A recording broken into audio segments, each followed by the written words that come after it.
तो मैं स्वागत करती हूँ आपका अपने चैनल मैं पहाड़न में।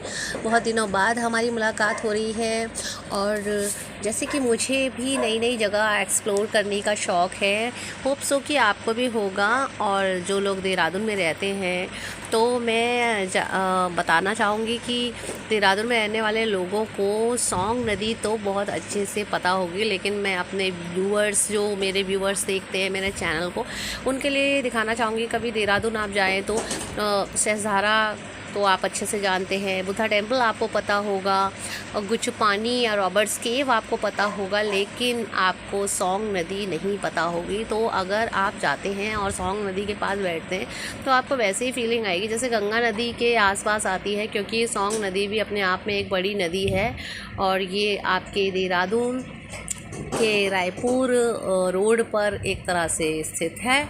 और इसके ऊपर एक बड़ा सा पुल बना हुआ है जिसके ऊपर से गाड़ियाँ गुजरती हैं, लेकिन नीचे का माहौल बहुत ही खुशनुमा है।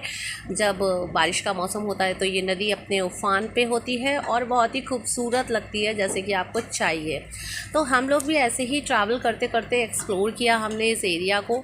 तो यहाँ पर हमने आगे जाके देखने की कोशिश की कि सौंग नदी से आगे क्या, क्योंकि हमने सुना है यहाँ पर हाथी वगैरह भी हैं जंगल के अंदर, लेकिन हम लोग जब उनको देखने के लिए हम गए अंदर तो फिर हम लोगों ने क्या देखा कि मतलब वहाँ हाथी है या नहीं है, कोई जानवर है या नहीं है, लेकिन हम लोग उसको एक्सप्लोर नहीं कर पाए कि मतलब हाथी है या नहीं है।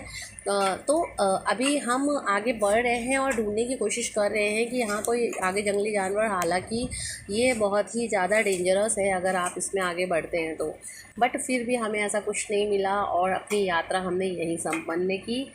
और उसके बाद थोड़ी देर के बाद हम लोग गए एक ऐसी जगह जो रॉबर्ट केव से भी ज़्यादा खूबसूरत है, और आपको इसे देखकर एहसास होगा कि ये रॉबर्ट्स केव की तरह ही है। बहुत ही हॉन्टेड जगह, और अगर आप रात में आ जाए तो आप तो इस पर एक मूवी बना सकते हैं, लेकिन अगर आप दिन में आते हैं तो बहुत ही खूबसूरत हरियाली से भरा हुआ एरिया, पहाड़ के टुकड़े, और मतलब अमेजिंग, मतलब सो स्टनिंग। मुझे तो बहुत ही अच्छा लगा जब हम लोग यहाँ पर एक्सप्लोर करते हुए अंदर गए। तो दिन में भी वहाँ पर किसी किसी जगह मोबाइल की लाइट्स ऑन करनी पड़ रही थी, क्योंकि अंधेरा बहुत था उस एरिया में।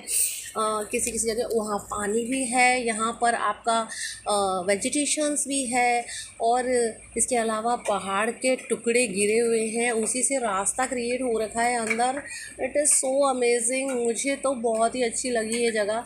ये भी देहरादून का ही एक एरिया है, बट ये रॉबर्ट्स केव नहीं है। अगर आप रॉबर्ट्स केव देखे हुए हैं तो आपको पता होगा कि रॉबर्ट्स केव कैसा है, लेकिन ये एरिया बिल्कुल अलग है।